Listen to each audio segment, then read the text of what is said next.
This is the John Tague Show, an actor's odyssey and more. I am your host, John Tague. Give me a follow on Instagram and Twitter. My handle is @JohnJTague. That's @JohnJTague. Drop me a message, give me a follow. I'd love to hear from you. This episode is brought to you by the Rolling Soldier digital web series, a psychological web series about a CIA agent on the run with what is left of his team and family. Available on YouTube and Facebook. Check it out. And Rising Lotus Yoga, with yoga studios available in Sherman Oaks and Newhall, California. Let joy rise. www.risinglotusyoga.com and www.risinglotusyogascv.com. Hey everybody, this is John Tague and welcome to the John Tague Show. This is a podcast designed around actors and also the entertainment industry. We'll be talking to a lot of writers and directors and producers and all the other kind of people that kind of go into the mix of how things get done in Hollywood. But also, I want to make sure that for the casual listener, it's entertaining. So we're going to have some fun along the way. I'm a little nervous. So this is the first time I've ever done anything like this. I've been on lots of podcasts before, but this is the first time I've ever actually hosted one.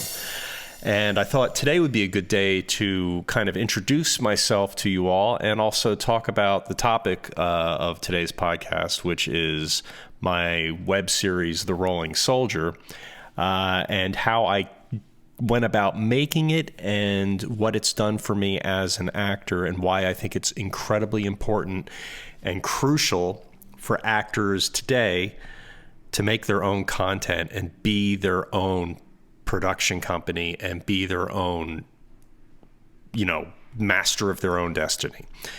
So let's get right into it. So just a little background on me. I grew up in New Jersey, about 45 minutes outside of New York City. And I always knew that I wanted to be a performer in one way or another. And I started out as a musician. I played bass guitar in a lot of rock and roll bands, and I did a little theater here and there, but nothing very serious. And those things were fun for me, but my true love was always movies and television. I was basically raised on TV shows like The $6 Million Man and Mission Impossible and Mod Squad, The Saint, All in the Family, I Dream of Jeannie, Bewitched, and the original Batman series. But all that was kind of pushed aside in 1977 when I saw Star Wars, which changed my life. And I'm pretty sure that I'm not the only one. I started devouring movies. It was my life. And I started with sci-fi and action adventure. And then as I got older, I hit my teens and it was horror films and teen-ploitation films and music videos. And it was around this time that I started thinking I wanted to be an actor. But I was this skinny Irish kid from New Jersey, and I had no idea how to go about doing it. Nobody I knew was in the entertainment industry. And I thought, you had to live in Hollywood to be an actor. And on top of that, everyone I knew told me that it was impossible to make a living doing it. So I did the smart thing, and I decided to join a band instead with some of my high school buddies and try to be a rock star instead. And, we had a cool band. My band was called Sunsplash, and we did a lot of, covers from the time period from the 80s. And we also did a little bit of a Grateful Dead show and a couple of other things. And it was a lot of fun. And we played on the weekends and we rehearsed after school every day, which, basically led to my stellar report card of straight C's and D's. And by the time my senior year came around, all my bandmates decided to come to their senses, and they decided that they should knuckle down and apply to college in case the band thing didn't work out. So I decided I should start applying to colleges too, and I was turned down by everyone except for a little small liberal college in North Carolina called High Point University. And they accepted me as a charity case with the stipulation that I had to get at least a 2.0 GPA in my first semester or they were going to throw me out. And I was going to study music engineering and communications, but when I got there, they decided to drop that program. So there I was at college with no idea what to do. And my counselor called me into his office to see what my plan was. And at the time, he was the head of the theater department. and was wondering why I wasn't enrolled in any of his theater classes. And he told me that according to my transcripts that I was a theater major, which I wasn't. I didn't know what he was talking about, and I explained to him that I was there to study music engineering. So he said to me, well, why don't you run sound for our theater productions? So I said, cool, what does that pay? And he said it doesn't pay anything, but I could get class credits for doing it. So I said, all right. And the next thing I knew, I was in the sound booth during tech rehearsals for this play that they were putting on. I think the play was Bus Stop. And I'd never really seen a real play before, and I was totally blown away by how good everybody was. The next day, I kind of begged my counselor to enroll me into his acting classes, and he let me in, and I became a theater major and started to learn how to be an actor. And I fell in love with it and knew that this was what I wanted to do for the rest of my life. So I ended up making Dean's List, and I starred in lots of plays, and I graduated as a theater major. And armed with my theater degree, I moved to New York City, where I thought I would be welcomed as an actor with open arms. But in the end, I was shocked to learn that nobody cared. I quickly learned that acting was an art form that you had to be invited to in order to participate. Painters can just paint, sculptors can sculpt anytime they wanted. Actors, on the other hand, you have to be invited to the party. I also learned how hyper-competitive it is and how small the community was, and that there were gatekeepers you had to go through. And at this point, I'm sure everyone here is wondering, why is he talking about this? I thought this was about how to make a web series. And, I'm getting to that. But I just wanted to make sure that I was kind of putting everything into perspective and giving you kind of the background of what it was like starting out. So back in New York, nobody cared that I played Peter in The Diary of Anne Frank in college. So basically I had to start over again and learn how to become a New York actor, which was completely different than being a college actor. I started getting a better handle on the business of being an actor, and I hunted down every casting director and agent and manager in town, trying to get representation, trying to be seen. I had no professional credits, and I learned that in order to work in legitimate film and television shows, I needed to be in one of the actors' unions, which are the Screen Actors Guild and the American Federation of Television and Radio Artists, they've now merged at SAG-AFTRA. I'm sure if you're an actor, you probably already know all about that. But at the time, the only way to join those unions was to work on union shows. And the only way to get work on union shows is if you were already a member of a union. It was a total catch-22. And, without proper credits, it was hard to get the attention of the gatekeepers, the agents, the casting directors.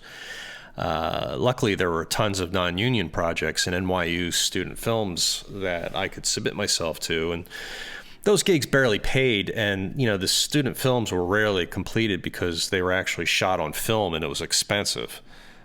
When you're first starting out back then, money from the gigs was nice, but the footage was the most important commodity for an actor. You needed it for your reel to show the gatekeepers that you were legit and could be trusted to act in big budget projects. I did every stupid promo, industrial, and student film I could until I cobbled together a decent reel that I could slap on a VHS tape and then, schlep around town.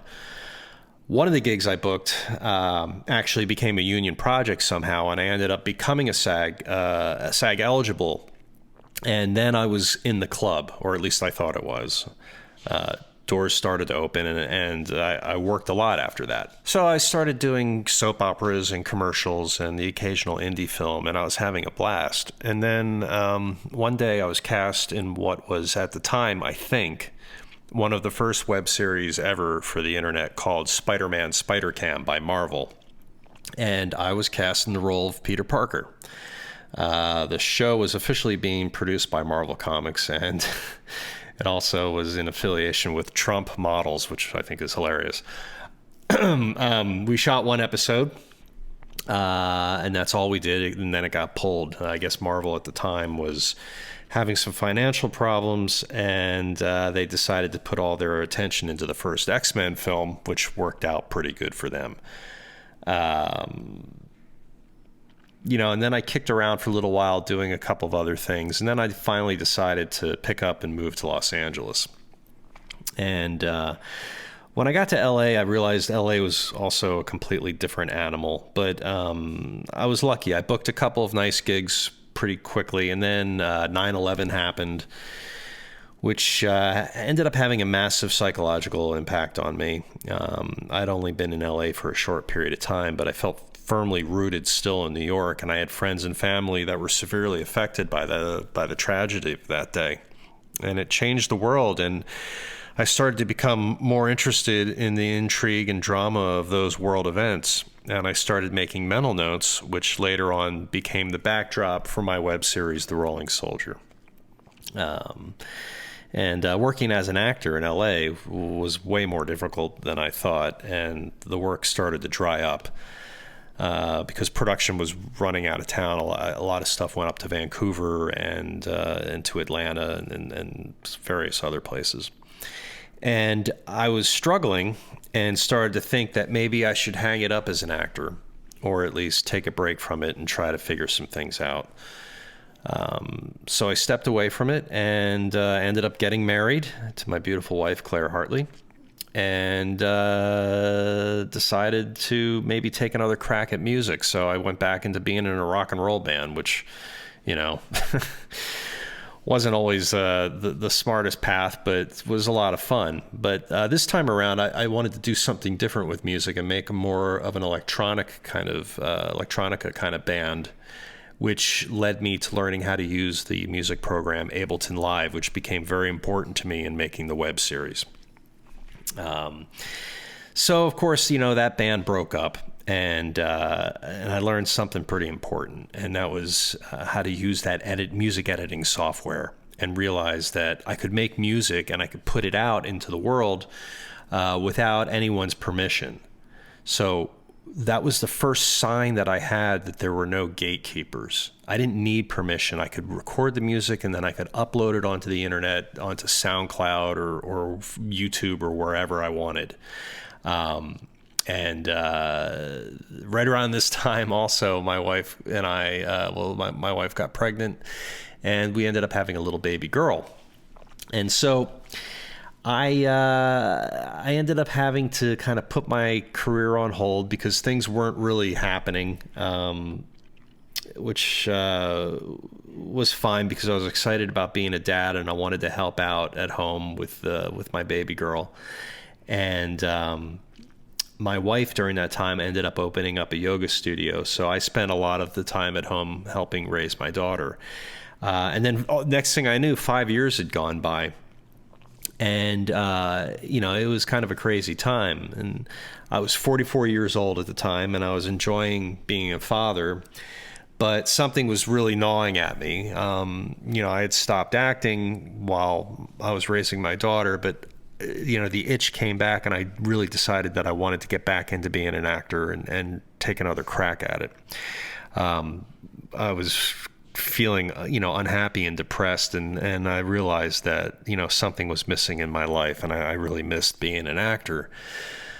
So after, some serious soul searching, I decided to jump back in and I was basically starting all over again. I hadn't done any work in 5 years. That was kind of an eternity for me. And so I decided that, maybe enrolling into an acting class would be the best thing to do to shake off the rust.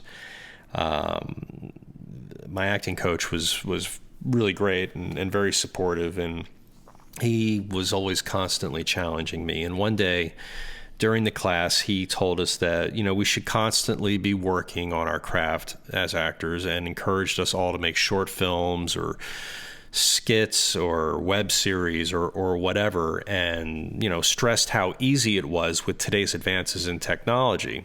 Anybody can do it now.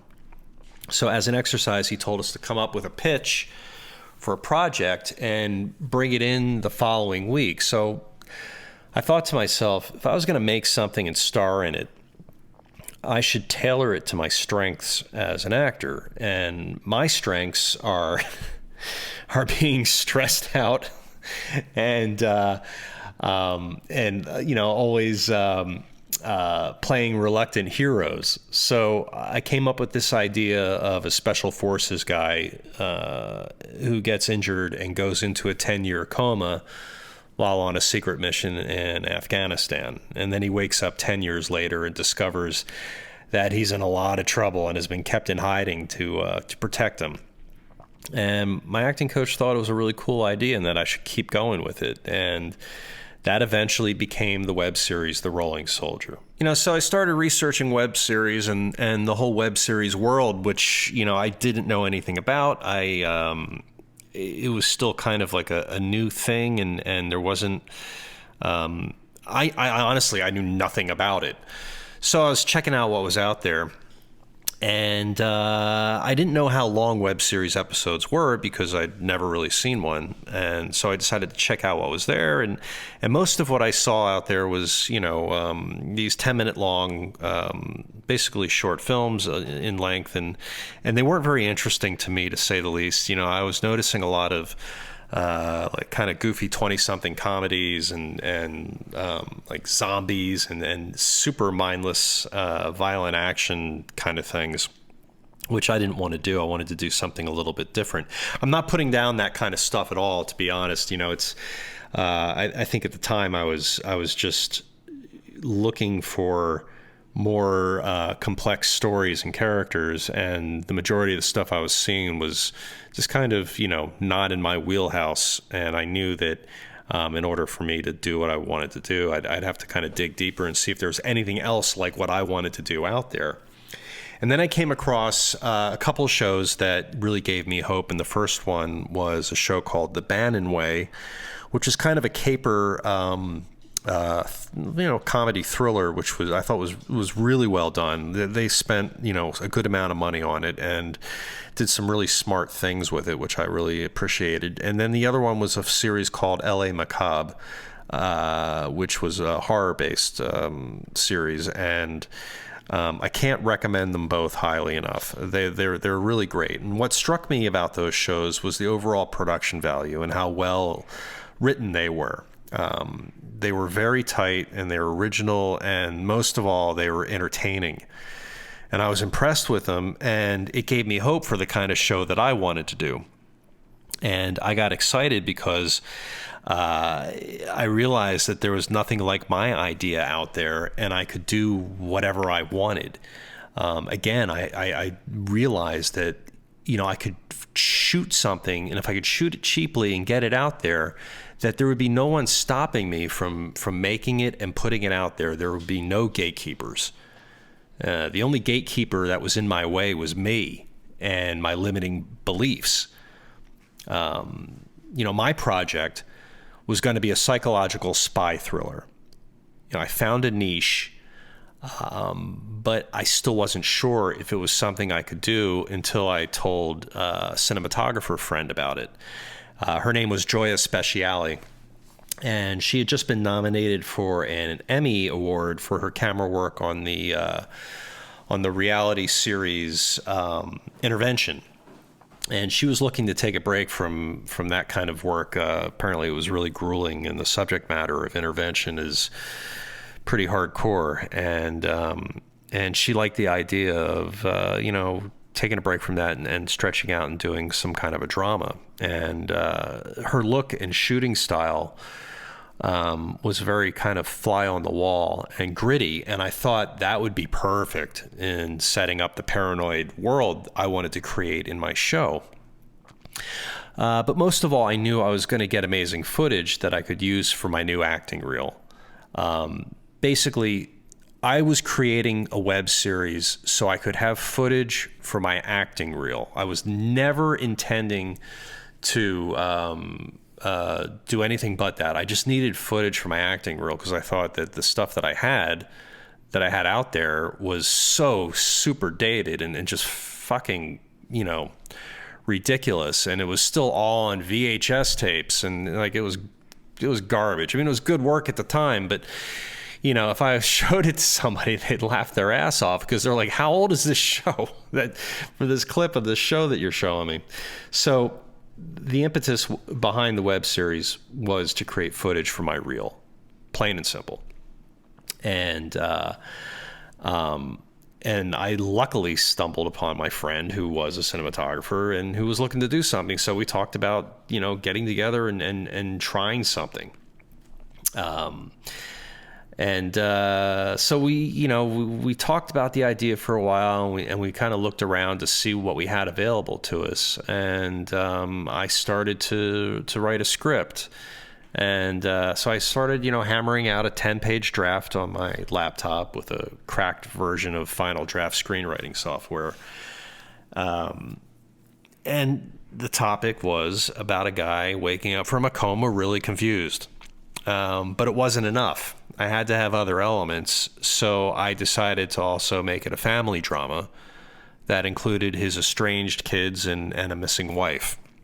And I thought it would be interesting. And I had this lingering thought that everybody in the story was hiding something from him, from my character. And I like the idea of something sinister behind his accident, and I thought it would be interesting to play with. I came up with the idea that the lead character was more than just a soldier, that he was a black ops assassin with a guilty conscience who had discovered something that involved himself and his family and his team, and the government didn't want what he discovered getting out. I still felt like it needed, one more element. And at the time, I was very concerned about our troops and how they were all kind of coming back from Afghanistan with post-traumatic stress disorder. I was also interested in some of the revelations that were coming out about WikiLeaks and its founder, Julian Assange, and the ex-military contractor turned government whistleblower Edward Snowden. And I decided to wrap those elements into my character, and by doing so, it no longer felt like a vanity project. It now had a message. And while I was writing the script, I knew I wanted my actor friends to play the other roles. They were all working professional actors, and I decided that in order to get them, I had to really write to their strengths, which is crucially important to this whole thing. Everybody that was in the Rolling Soldier web series, every actor, I spent a lot of time analyzing them as actors and figuring out what I thought they were strong at, and then I took that and wrote into their characters something that I knew 100% that they could do. So that really worked well for me. I knew what everybody's strengths were, and in knowing that, it made it very easy for me to write. So that might be a helpful thing to do when you're creating, your concept, or you're already thinking about who you want cast, to start tailoring the character around what the actor is very strong at doing and what they're kind of known for. And that really helped me out in the long run. It's always kind of tricky when you're writing, but if you have those elements there at your disposal, it could really, really be helpful. And then I asked my actor friends, if they wanted to be in it. And I said, I wrote this amazing part for you, and you're born to play it. And, luckily for me, all of them agreed, to play the parts, which made me realize something really important also, is that you have to use the resources you have around you to your advantage. And then once I had, my actors kind of in place, then I had to think about, okay, well, what locations do I have? Basically at the time, my locations were really limited. So most of the shooting of the pilot episode of The Rolling Soldier took place inside my house. And through some other locations that we had available to us. And when I finished the script for the pilot, I finished it pretty quickly. And then I started planning out the shots with my director of photography, and, quickly learned that I needed certain things. The first thing was, a crew and gear and camera lenses. And the third thing was food. And we didn't have any money, and I was in no position financially to put up any money. And a good friend of mine was looking to get his son started out as an actor. His name is Dave Tadman, and his son Max, I've known him for a long time. And Dave had offered to produce the film if his son could have a lead role. And I thought, well, yeah, sure, that's okay. But it caused kind of a funny dilemma because Dave's son, Max, is half Asian, and I'm Caucasian. And the only role that, he could play in my show would be the role of my character's son. So, but I'm not Asian, which meant I had to cast someone who was Asian to play my wife. And luckily for me, one of my good friends, who's a fantastic actress, agreed to do it. Her name's Elisa Alapak, and she's amazing. And from there, we also had to cast a half Asian girl to play my daughter. And luckily for me, my acting coach's daughter was half Asian. So I asked them if she could do it, and she agreed. So all of a sudden, I had an ethnically diverse cast, which was awesome. Because it's very important to keep things diverse. You want to broaden your audience as much as you can, and it made the show even more interesting now because it just wasn't, so vanilla. Now it had some really interesting flavors to it, and so it was a really happy accident. And I was able to get the pilot funded from my friend Dave was able to flip the bill for it, which was great because I said that I would use his son as the lead role as my son on the show. So basically, if you're keeping score right now, here are the important parts so far that I've been trying to cover. Is number one, there are no gatekeepers. And number two, pick a subject matter that you care about. Number three would be use what you've got. Number four would be give it a message. And number five would try to make it ethnically diverse. So now I had my cast, I had my producer and director of photography together, and I had to get the remaining crew assembled. And we needed a good grip and lighting gear, as well as someone to run audio. And this is where things got expensive, and most of our budget went. Most of our budget basically went to, the lighting package and food. Now, the lighting package we used was kind of a mistake. We rented way too much gear and barely used any of it. And our sound man wasn't cheap either, but he was very good. And I got lucky and I found him on Craigslist. Good audio for the kind of show that we were going to do was really important because it was dialogue heavy. And I cannot stress how important good sound is. Without good sound, you have nothing. So if you're about to embark on making some kind of a project, make sure you have good sound and somebody who knows how to do it. Otherwise, you're going to get into the editing bay and you're going to lose your mind. Without good sound, you've got nothing. So once I had all my actors assembled and I had my crew and my DP and all that, we shot the pilot episode of The Rolling Soldier over a course of a weekend at a martial arts school, where we had some fight choreography done, and at my house. And we turned my bedroom into a makeshift hospital room, much to my wife's delight. And the martial arts school was a hookup from our producer.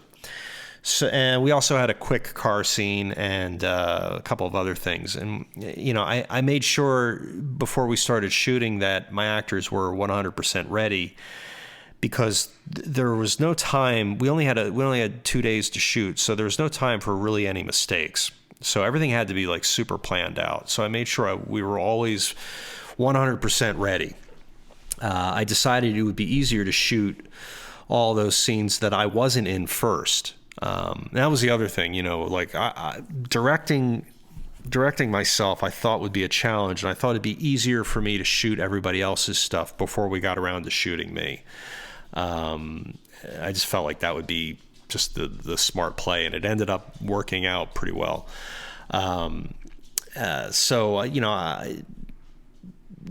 That way I could direct and deal with all the unknown variables that might arise.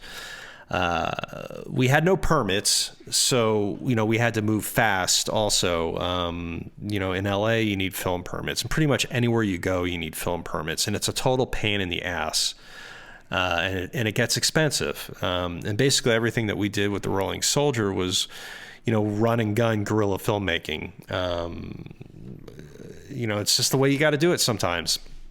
And, I was learning pretty quickly that, being a director was a lot harder than I thought it would be. But I was smart enough to surround myself with really talented people. So surround yourself with really talented people. If you want it to look good, use good technicians and good gear. If you want the acting to be good, use good actors. Preferably union actors who know what they are doing. There's lots of great non-union actors out there too. And if you're looking, to keep it under budget, then, non-union might be the way you want to go. But, most union actors take their craft very seriously. And in my opinion and in my experience, working with union actors is always the way to go. So, day one went pretty smooth. We ended up shooting a fight scene at the martial arts studio, and then we did a couple scenes in a car. And, it took all day long. It was basically just 2 scenes, but it took all day to shoot, which I was kind of, blown away by. Basically, we shot 5 pages, and it took the whole day. And being someone who'd only been in front of the camera, I never really realized how incredibly difficult it all was. And 5 pages actually is a lot of material. So, moving on to day 2, we ended up shooting all those scenes at my house. And, not only was I acting in the scenes, but now I was also directing at the same time, which wasn't easy. I wasn't able to see the performances on the monitor as we were shooting, so we had to stop after each take and review the footage to see if it was any good. That started eating up a lot of time, so I decided to defer to my DP to let me know if the shots looked good so we could keep moving. Eventually, we got everything we needed, and I was thrilled. We hit a nice stride, and we knocked out that scene, and that whole day, really was a thrill because we got around to doing some really great work on that day, and we got everything we needed. I made it through 2 days of shooting a web series pilot with no previous experience of being a director. So I can tell you without a doubt, if I can do it, so can you. But I don't recommend starring and directing at the same time. If there's a way you can do that without doing that, go for it. But if you're going to be the actor in it, it's just a bullet you're going to have to bite. It's not easy.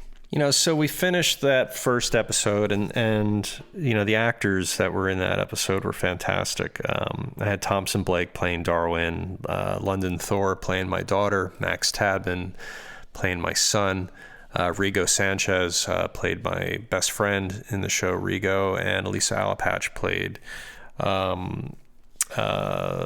my wife on the show. Kiki Aldanis played the nurse. And they all just knocked it out of the park. It was very easy to direct them because they basically, were those characters because that's the way I wrote them. And they came super prepared, and that's what you want out of actors. You want them to come to work prepared and ready to go. So once all that was done, the first pilot episode was pretty much in the can as far as shooting goes. It was time to get into the editing bay. and I needed an editor, and Thompson, who plays Darwin in the show, had offered to edit because he was a professional editor. And so we started cutting a version of that pilot together, but the editing style really wasn't kind of what I was looking for, and I think Thompson agreed. He's like, yeah, this maybe you should take it to somebody else. So we ended up doing that. We ended up taking it to a different editor, and who had more of kind of a grasp on kind of what we wanted. And I had blown the budget on the shoot. So now I had to start paying out of pocket for a new editor, but it turned out for the best. I was still left with, the daunting task of the rest of post-production, and that's where I started having to start getting creative and ask for favors. The editor that we ended up using turned out to be great, and it wasn't that expensive, but it definitely did set me back a little bit. And so I kind of started thinking to myself that if I'm going to do this, it might be a good idea for me to learn how to do all this stuff for myself. And so I started kind of thinking about teaching myself how to use editing software, because I already had a pretty good grasp on how to use music software. And I thought, well, maybe if I ever do this again, that I might need to edit it myself. So that was something that I was kind of keeping in the back of my head. But once the edit was finished, then I knew I was going to have to start to create music. And, being a musician, I went back to my favorite music editing software, Ableton Live, which has the ability to show the film in real time while you're scoring to it. That was the easiest and most enjoyable part of the process for me, was scoring the film and doing the music edits. And then the last part of the production process was the color correction and the sound design of the film. And I had two really good friends who knew how to do those things, and they generously helped for free. And without them, it wouldn't have been finished. So, I had a guy named CJ Savalos. He did the color correction, and my old bandmate, Brandon Burnside, helped me do some of the sound editing and help me out with my score. Help me, do the sound edits and the mixing and all that for it. And without them, like I said, it wouldn't have been finished. So another really important thing that I learned was don't be afraid to ask for help. That's really important because people will want to help you. If you ask them for help, most of the time they're going to give you a hand and help you out. So, let's just kind of review again where we are. Again, there are no gatekeepers. When you're creating, a web series, pick a subject matter that you care about. You got to use what you've got, give it a message, try to make it ethnically diverse, get a really good audio guy, use union actors if you can. Try to avoid starring and directing at the same time. Surround yourself with really talented people and don't be afraid to ask for help. So the pilot for The Rolling Soldier was done, and I thought it was pretty good, but I wasn't sure what other people would think, and I was afraid to show it to anyone. I eventually got up the courage and asked some friends to watch it, and the response was really positive. So much so that they wanted to know what was going to happen next. And I wasn't even thinking about that because all I cared about was getting footage for my acting reel.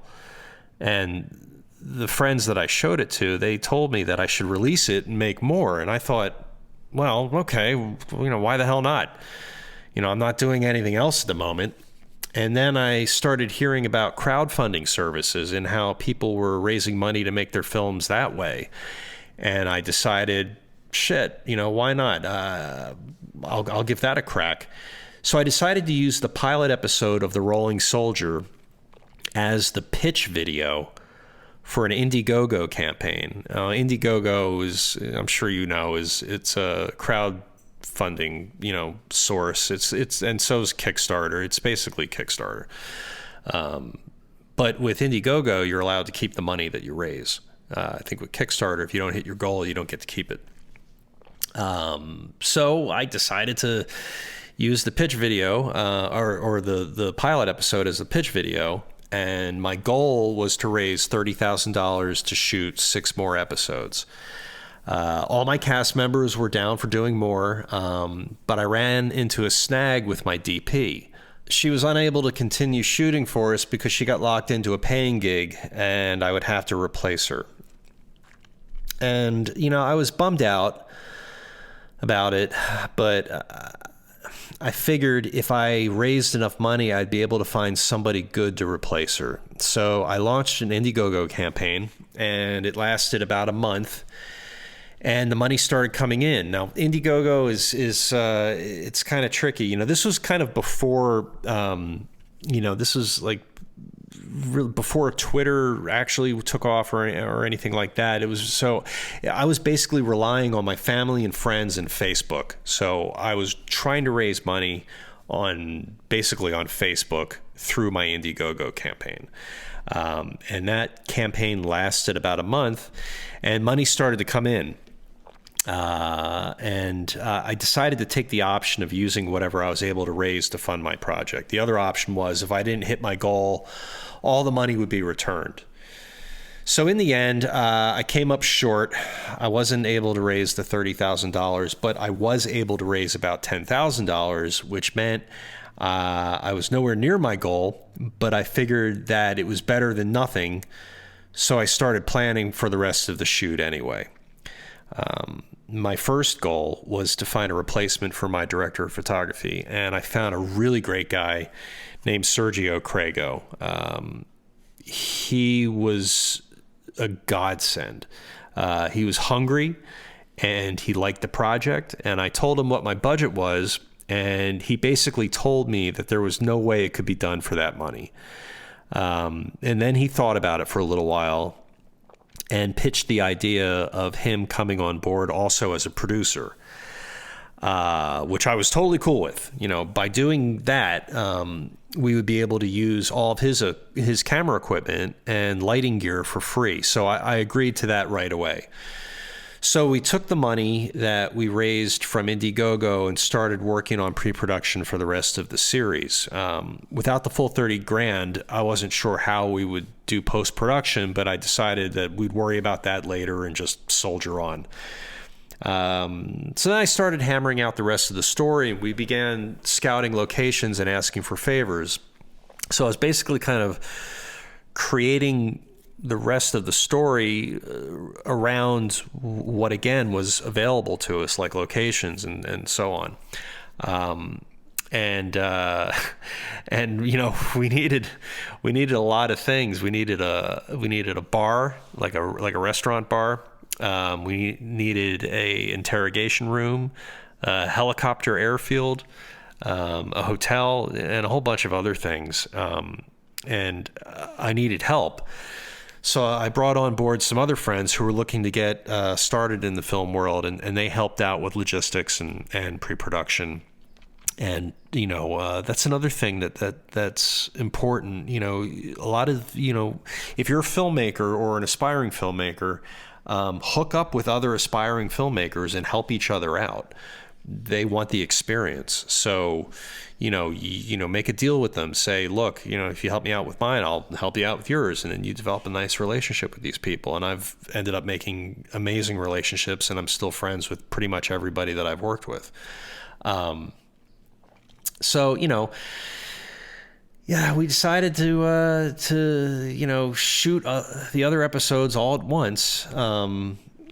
So our shooting schedule, we thought we'll stretch it out and we'll try to shoot all 7 episodes, all at once, kind of like Game of Thrones style, where it's, we're shooting episode 7 and episode 2 at the same time, like that kind of situation. So we ended up getting our scripts together. We ended up with seven episodes, and started planning on our shoot dates and locked down our dates and began to prep. And then it came time to start shooting. And then that's when everything went completely insane and crazy and went off the rails. The first day back shooting the series went great. It was amazing. We shot for about 14 hours and got a lot of great footage. But when I came home that night, my wife informed me that our yoga school business had been shut down by the city because of confusion over city permits. It was devastating because it was our only source of income, and we didn't know what to do. And now I had a show to shoot.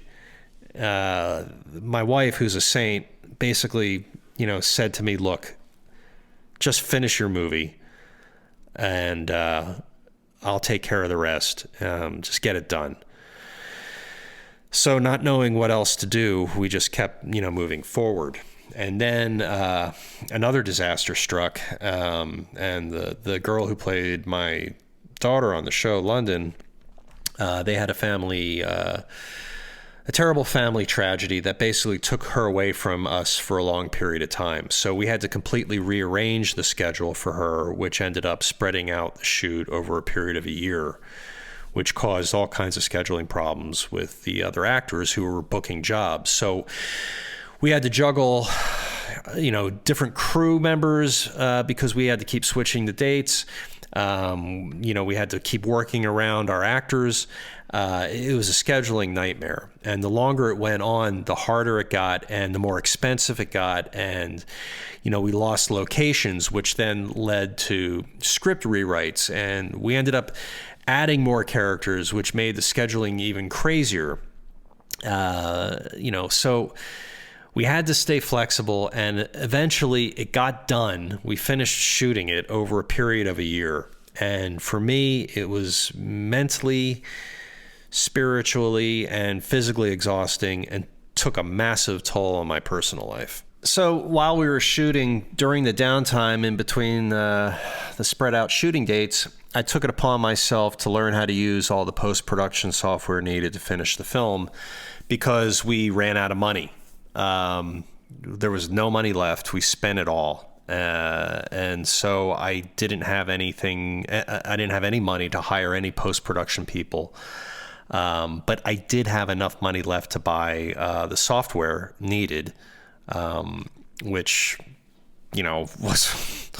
was super helpful. The first thing I had to learn how to do was edit, and I had no experience at all with editing. With film editing, and really no experience with color grading at all. I never even thought about that and any of the other stuff. And so I basically had to teach myself how to do everything. And I relied heavily on YouTube tutorials and, Google searching.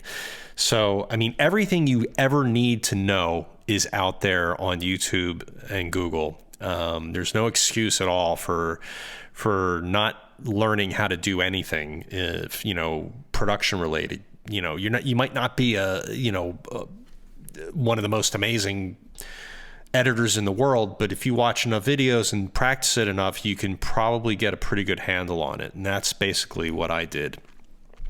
So I ended up having to do all the post production work in my garage with no air conditioning or ventilation, in the sweltering heat in Los Angeles. And I can tell you, it was fucking brutal.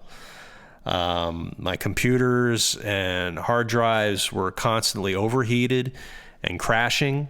I thought I'd never finish it. I ended up using Final Cut Pro 10 to edit the film. Now, I know that a lot of people out there don't like Final Cut Pro. A lot of people out there are like, Avid or Premiere or whatever, but Final Cut Pro 10 was cheap. It was only about $200 to buy. I wasn't very savvy with, editing techniques, so I basically followed their tutorials and learned how to do it using that program. that's what I learned on, and then that's what I used. So if you're a Final Cut Pro hater, that's cool, whatever. But it worked for me. And, if you're new to filmmaking, now you've got a lot of options. There's lots of different platforms you can edit on. But for me, Final Cut Pro kind of did the trick. I started cutting the scenes as soon as the footage was dumped onto my computer. And one of the techniques that I used was I would take music from other shows that were similar, like TV shows or movies, and I would lay that underneath the footage to see, how I could line it up as far as, timing and pace goes, which actually really helped out a lot. So if you have a certain genre of show, say like my show is a spy thriller, I used music from, the James Bond films and from the Bourne Identity and Homeland and things like that were similar. I laid it underneath the footage I was using, and then I would time it out with kind of the beats that music had. And then once I was done, I would take that music out and then replace it with my own music. Also, while I was, editing the film, sometimes, right after we were done shooting for the day, I would go right away and just start editing. And then I would score it all using a program called Ableton Live, which is a fantastic program because you're able to cut the music in real time to the image, because it has a function in it where you can dump the movie file. You can't really dump a huge movie file, but you can dump a smaller, resolution file into it, and you can cut along to it in real time, which is super, super helpful. And Ableton is a pricey platform, but it's really user friendly, and I highly recommend it. I mean, most people, I guess, use Pro Tools or Logic or one of those programs, but I found Ableton Live to be really useful for what I was doing. If you hear that clicking in the background, those are my dogs walking around on the hardwood floor, so I apologize for that. If it's driving you crazy, I'm sorry. So let's see, where are we? Once I had all my scenes cut together and the episodes were kind of in, pretty good shape, then I would go in and start doing the color correction. But, I wanted to make sure that the episodes were done first before I got into color correction and color grading. And these are things that I knew nothing about. Color grading and color correction were like a brand new whole thing for me. This was the uncharted territory, and this is the part of the whole experience that took the longest and drove me the most insane. Luckily for me, I found a program called Color Finale, which works natively with Final Cut Pro and Final Cut Pro 10, and that really saved my life. You can find that at colorgradingcentral.com, I think, is where you can download that program. It's not free. It's although there is a free trial, but there are good tutorials on it, and I found it to be a really easy program to kind of learn. And then once applying it, that's where it gets tricky, because color is very tricky. The one thing that you really have to make sure that you get are proper skin tones. And so it's a little bit of a science project learning how to use all that. And I after a while, I really started to enjoy it. But at the very beginning of learning the color correction and color grading process, I thought I was going to go insane. And that's kind of, where I was. Once all the scenes were done and I had done the music, and then it was on to color grading or color correction and color grading. And I wanted the film to look a certain way. I needed that spy thriller kind of look. So I researched other films, and I looked at techniques and YouTube videos on how to achieve that. And all that stuff is on YouTube. You can find all of that on YouTube. And then there's other things called color LUTs that, were helpful. I wouldn't rely too heavily on those. It's kind of like putting a Band-Aid on things, and, you want to make sure everything looks uniform. So just throwing a color LUT on it doesn't fix the problem. It's got to be color balanced and then, color corrected. and then graded. So yeah, it's an exhausting process, but but it makes the film look amazing. You can make it look beautiful. You just got to take the time, and you got to have patience with that. That's the one thing I learned mostly, is patience when it comes to the coloring. So, you know, it took a year for me to shoot the whole series of The Rolling Soldier, and it took another year for me to do all the post-production. So it's a 2-year process. And, I spent 2 years of my life working on it. And I came to the realization that if I didn't show my work to people once it was done, that, I wasn't really an artist. And I kind of went back and forth about, oh my God, do I really want to put this out there? Is it any good? Because you lose perspective when it's just you doing everything. You lose perspective. You lose objectivity, and you start to doubt yourself, and and then you get afraid to put it out there into the world. So I started showing it to some people, and they were like, "This is great. You got to put it out." So I decided to upload it up onto YouTube,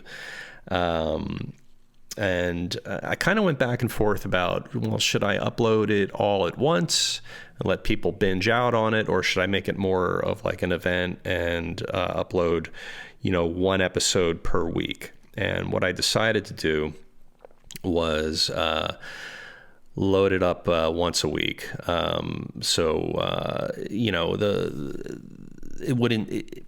It would build more anticipation towards the next episodes, if anybody was paying any attention. That was the whole thing. And once I put up the first episode, I had a great response.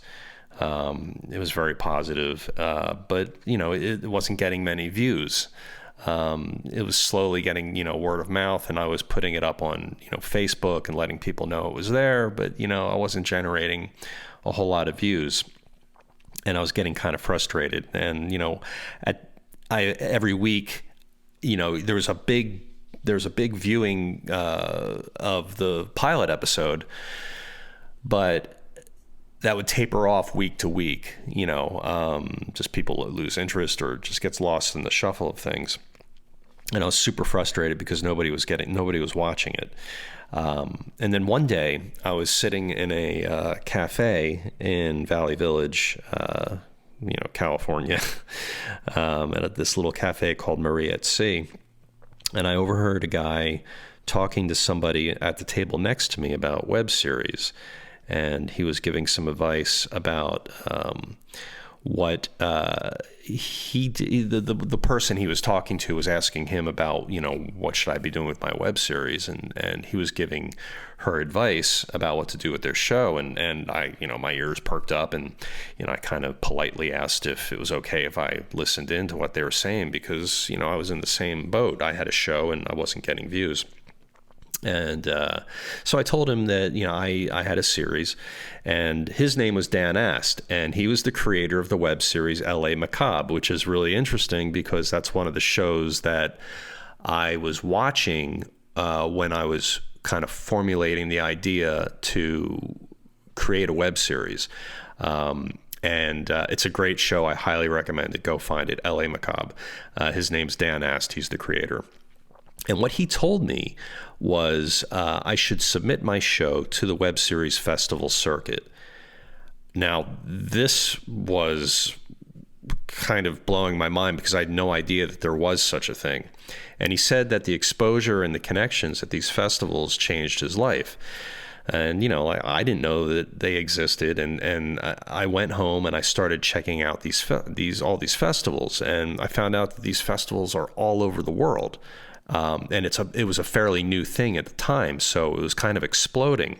I was like, oh shit, I better, check this out and see, and jump on it and submit my show, and maybe it'll get accepted to one of these festivals and get a little bit more exposure. And what's funny is, when you start creating these things, my intention at first was I just needed footage for my reel, but as I went along further, I was like, I want to make a good show now, and I want people to see it. And so what happened was I submitted to the popular web festivals around the world that were happening at the time. Most notably, the New York City Web Festival, Vancouver Web Festival, Austin Web Festival, Dublin Web Festival. Where else? There was Berlin. They're all over in major cities around the world. But I didn't think I was going to get into any of them.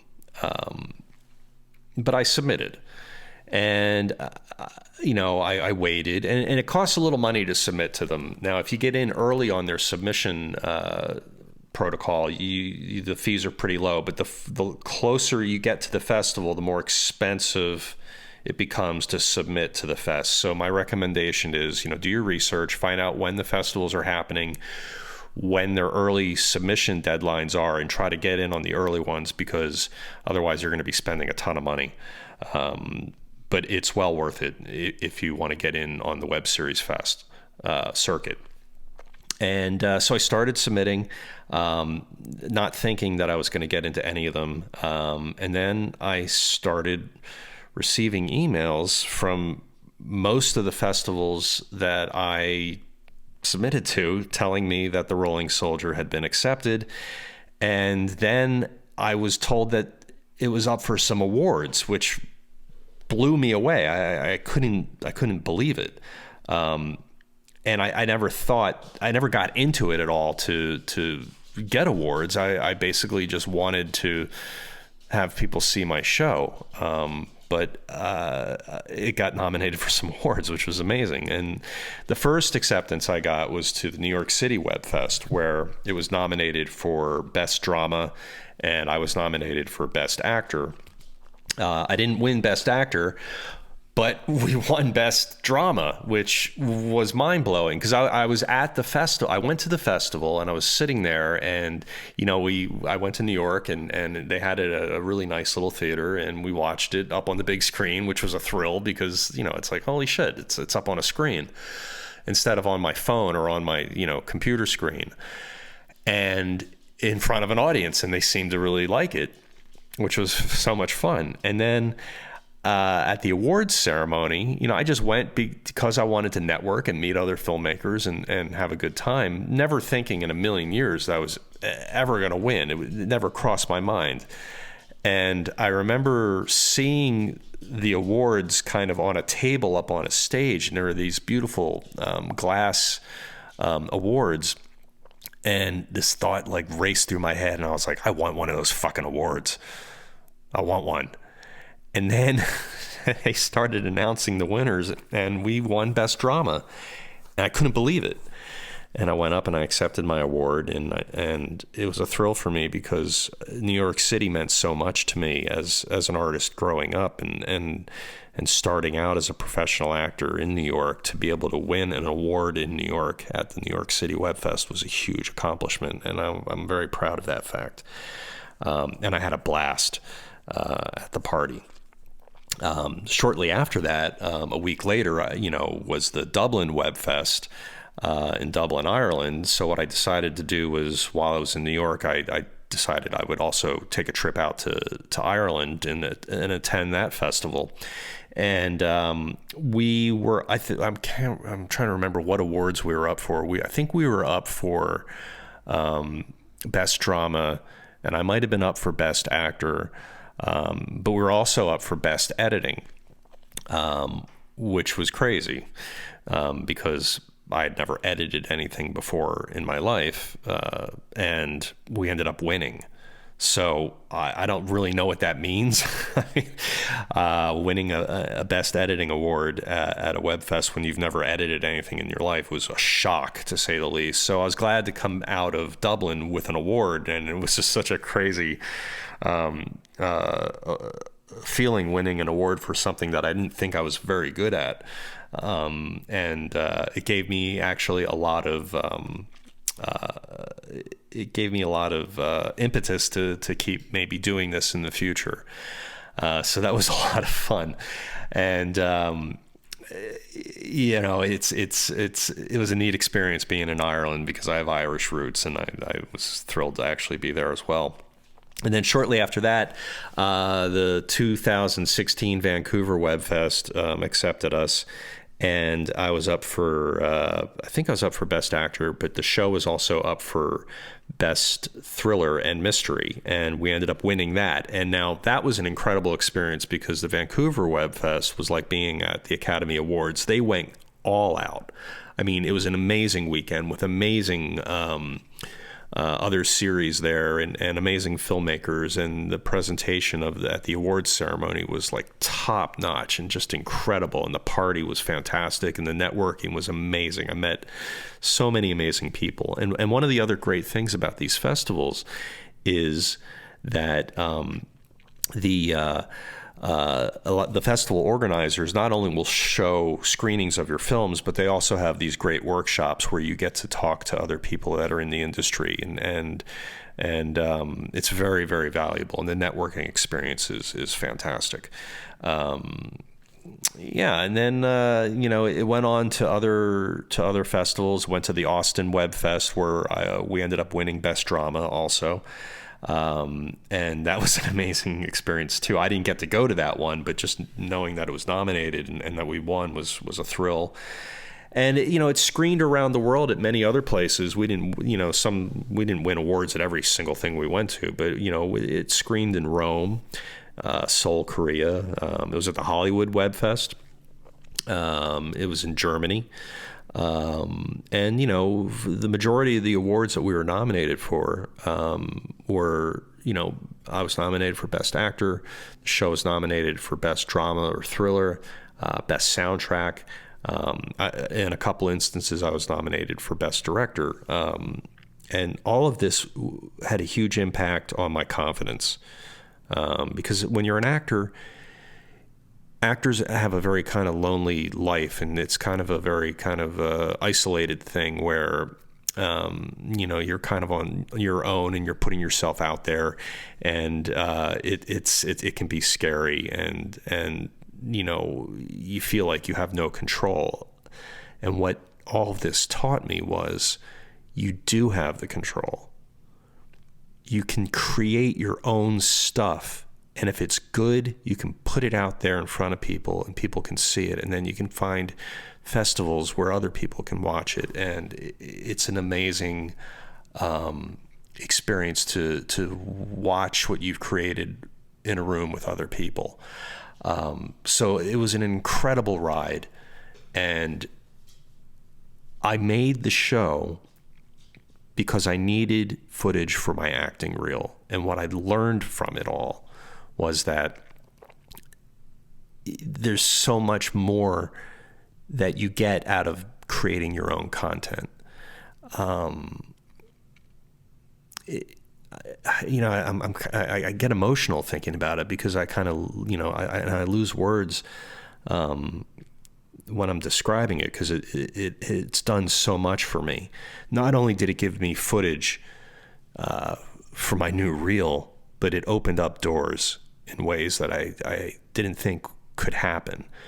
Because of The Rolling Soldier, I was then able to show people that I can do this kind of thing. I can do the kind of shows like Homeland or,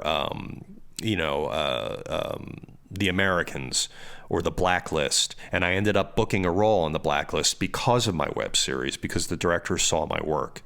The director of the episode of The Blacklist that I was in saw my work. And since then, it's opened up more and more doors and opportunities for me. I can't stress the value of it. And, I'll say it again. If you are an actor and you are not creating your own content, you're doing yourself a huge disservice. And the web series is the best way to go about doing it. Web series, in my opinion, is the new punk rock. I've said that, a couple times. You'll see it online, and I talk about it a lot because it has the same kind of mentality that punk rock had, or at its beginning. Punk rock was a very do-it-yourself art form, and it still is a do-it-yourself art form. And web series, anybody can do it. You just got to organize and just and work like hell to get it done, but it's possible and doable. Now, you might not win awards and that kind of thing. I don't know. I think I might have gotten lucky, and I think I just created something that hadn't really been seen or done at the time, and it just kind of clicked. But there's so many avenues now to put yourself out there and be seen that it'd be criminal as an actor not to start capitalizing on it before they shut it all down. I don't want to be like a fatalist or anything, but I mean, sooner or later, I have a feeling that you're not going to be able to do some of the things that you're able to do now, because basically the internet is still the Wild West, and you can pretty much do whatever the fuck you want. And if I can do it, anybody can do it. So it's been an incredible ride for me. And it's all because I created this show out of necessity. It's something that everybody can do. If you're an actor and you're feeling stuck and frustrated, this is definitely something that you could really start in on. So I guess right now I'll talk about some of the programs and some of the things that I use that help me get ahead. And I'll make sure I list this stuff in the show notes and everything with links. As far as editing software goes, like I said, I used Final Cut Pro 10, but you don't have to use that. It was just what I used, and I thought it was fairly cheap, and it seemed pretty user-friendly, and it worked out great for me. The sound editing stuff program that I used is called Ableton Live. The color grading and color correction program that I used is called Color Finale. But now they also have this other thing called Cinema Grade, made by the same company, that's also pretty good, which I've checked out. I posted, once the series was complete, I posted it on YouTube. And you can go to YouTube and just type in The Rolling Soldier, and it'll come right up. I also have a Facebook page where you can watch the series as well. Just type in The Rolling Soldier, and it comes right up. I wish I had kind of gone off and done like more distribution with it. I did have a company working with it to try to sell distribution in Europe. It didn't really, do much for me, but it was still an interesting experience if somebody wanted to use it. But check out the show, and I'd love to hear what you guys think about it. And if you have any questions, you can always DM me on Twitter. My handle is at JOHNJTAGUE. So yeah, follow me on Twitter or DM me. And also I'm on Instagram. It's the same handle, at JOHNJTAGUE. DM me there if you have any questions about creating a web series. And I'm all about helping people out and creating a virtuous circle of artists that help each other. We got to help each other, and we got to support each other. And creating a web series is an incredible way not only to help you and your actor friends, but also your aspiring filmmaker friends too. You don't have to do it the way I did. You don't have to be a one-man show and do everything yourself. In fact, I don't recommend it. I recommend that if you have people around you that are willing to help you and do it fairly cheap or free, use them for sure. That way, you're keeping costs down and you're not, pulling your hair out trying to figure out how to do everything yourself. Also, another little tidbit that I can give you, try to keep your cast numbers low as far as cast members in a show. I had a pretty big cast, and it became problematic when we got around to scheduling. So it might be a good idea to keep your cast kind of low. What else? You can always make your own craft food service, have your mom cook something for you, or have a friend who's, who likes to cook, whip up some stuff for the cast and crew to eat. Because that, the food and feeding everybody on set turns out to be pretty expensive. So if you can find ways to get around that, then do that. Or ask a local restaurant if they'd like to sponsor it, and maybe they can whip up some food for you too. And what else? I'm trying to think. I think that's about it as far as like my experience with the Rolling Soldier goes and the web series world. I'm considering maybe doing some more. I don't know if I'm going to continue telling the Rolling Soldier story. I kind of go back and forth a lot about that, so I'm not sure. But for the most part, I do have some other ideas about other shows that I'd like to maybe explore. But again, like I said, if I can do it, you can do it, and there's no reason why you shouldn't try. And it's a process, and it's something that I find very valuable. One of the things that I forgot to talk about, and I'm glad I'm remembering it now, is that while I was editing my footage, I learned the things that I do well on camera and that I don't do well. So it's kind of like an athlete watching tape of their performance during a big game or during their performance of practice. Athletes have to watch what they do in order to get better, and this is a good way to study yourself as an actor.